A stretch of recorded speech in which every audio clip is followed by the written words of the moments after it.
में लाना एक बहुत बड़ी बात होती है। अभी तक हम छोटी छोटी कॉन्फ्रेंसेस और वर्कशॉप्स कर रहे थे, लेकिन ये पहली बार है कि एनुअल कॉन्फ्रेंस हमने फार्माकोलॉजी में यहाँ की है। इससे ये फ़ायदा है कि ओवरऑल थ्रू आउट इंडिया पता चलेगा कि जीएमसी अनंतनाग में कैसा काम चल रहा है। क्योंकि कल मैंने इंटरेक्ट किया वर्कशॉप में, सारे प्रोफेसर्स थे, जैसे एम्स के थे, ऋषिकेश के थे, बहुत सारे मेडिकल कॉलेजेस के एचओडी थे, तो वो सच में कह रहे थे कि ये बहुत ही अच्छा कॉलेज है। उन्होंने बहुत अप्रिशिएट किया यहाँ पे, बिकॉज उन्होंने हमारे पूरे हॉस्पिटल्स का टूर भी किया, तो वो अच्छा खासा इम्प्रेस हो गए थे कि यहाँ अच्छा काम हो रहा है।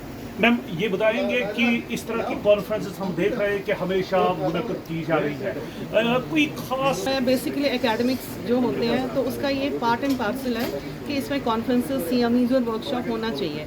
और जितना हम वर्कशॉप्स करते हैं और डीएनबी स्टूडेंट्स होते हैं, तो थ्रू आउट इंडिया जो स्टूडेंट्स आते हैं वो इंटरेक्ट करते हैं। जैसे अभी मुझे 2-3 स्टूडेंट्स ने फ़ोन किया कि मैम हमने सुना है कि मेडिकल कॉलेज अनंतनाग में कुछ वैकेंसीज है, तो हम आ रहे हैं। क्योंकि ये ओवरऑल ये मैसेज जाती है कि यहाँ कैसा काम हो रहा है, और अल्हम्दुलिल्लाह यहाँ पे इम्प्रूव हो रहा है, बहुत अच्छा काम हो रहा है। और ये सारा मैं क्रेडिट दे रही हूँ अपनी यंग फैकल्टी को, जो कि बिल्कुल सामने आके ओपनली काम कर रहे हैं, डेडिकेशन से, ऑनेस्टी से और हार्ड वर्क से।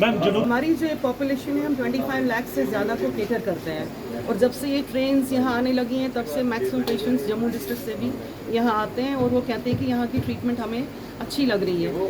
तो ओवरऑल एक साल में हम चाहते हैं कि हमारा 24/7 आईसीयू स्टार्ट हो जाए, क्योंकि हम कोई पेशेंट रेफ़र नहीं करना चाहते हैं। दूसरा है कि एमआरआई 2-4 महीने में हमें आ रहा है, और कैथ लैब जस्ट 15 दिन में आ रहा है। और रेडियो फ्रीक्वेंसी एब्लेशन जो हम पेन क्लिनिक मैनेज कर रहे हैं, उसके लिए 2 डॉक्टर्स को हम एम्स भेज रहे हैं ट्रेनिंग के लिए।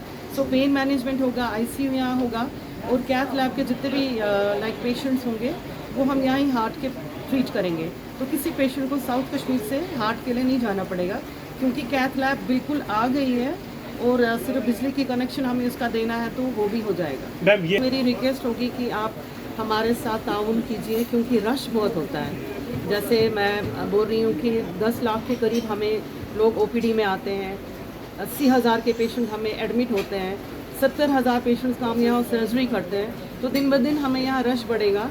और ओवरऑल यहाँ के लोग बहुत ही अच्छे हैं, बहुत ही कोऑपरेट करते हैं।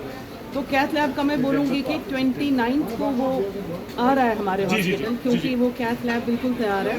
तो इनॉग्रेशन हो जाएगा 2 हफ्ते के बाद। 50% जॉब हो गया है, उसमें थोड़ा सा टाइम लगेगा, थोड़ा टाइम लगता है। और दूसरी खुशखबरी है कि ब्लॉक ए बिल्कुल तैयार है, 15-20 दिन में हम वहाँ पे शिफ्ट कर रहे हैं। उससे हमें कैजुअल्टी जो हम चला रहे हैं, उसमें एक्सीडेंट इमरजेंसी हम एक ही जगह रखेंगे और ट्रायजिंग करेंगे, ताकि जो भी पेशेंट आएगा उसको ऑन स्पॉट ट्रीटमेंट मिलेगी।